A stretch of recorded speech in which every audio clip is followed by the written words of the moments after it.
अमरावती जिल्ह्यातून खळबळजनक बातमी समोर आली आहे।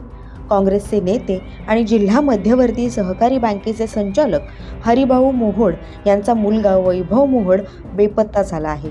हरिभाऊ मोहोड यांचा मुलगा वैभव हा लग्नाच्या एक दिवस आधीच बेपत्ता झाल्यानं खळबळ माजली आहे।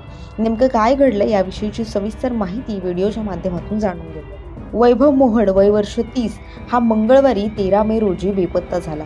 वैभव हा शिवाजी महाविद्यालयात लिपिक म्हणून कार्यरत होता। मंगळवारी वैभवची हळद होती। सकाळी कोणालाही न सांगता वैभव घराबाहेर पडला आणि त्यानंतर घरी परतलाच नाही। या प्रकरणी वैभव मोहोड याचे वडील हरिभाऊ मोहोड यांनी अमरावतीच्या फ्रेझरपुरा पोलिसांकडे तक्रार दाखल केली आहे। घटना अशी आहे, हरिभाऊ यादवराव मोहोड वय 63 वर्ष, राहणार काँग्रेस नगर, हे सकाळी 10:30च्या आसपास पोलीस स्टेशन येथे आले आणि त्यांनी सांगितलं की त्यांचा मुलगा वैभव मोहोड वय 30 वर्ष हा सकाळी 8 वाजता कोणाला काही न सांगता घरातून निघून गेलेला आहे।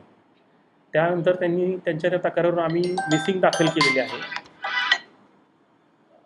मिसिंग दाखल करून तांत्रिक तसेच आम्ही तो कुठल्या दिशेने जाऊ शकतो त्या भागातील CCTV फुटेज चेक केले आहेत। तपास सुरू आहे।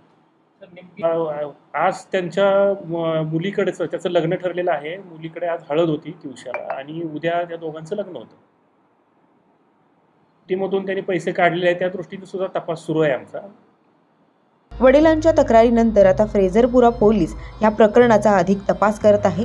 वैभव सकाळी घराबाहेर पडल्यानंतर त्याने ATM मधून काही कॅश काढल्याची देखील माहिती समोर आली आहे। हरिभाऊ मोहोड हे काँग्रेस पक्षाचे ज्येष्ठ नेते आहेत।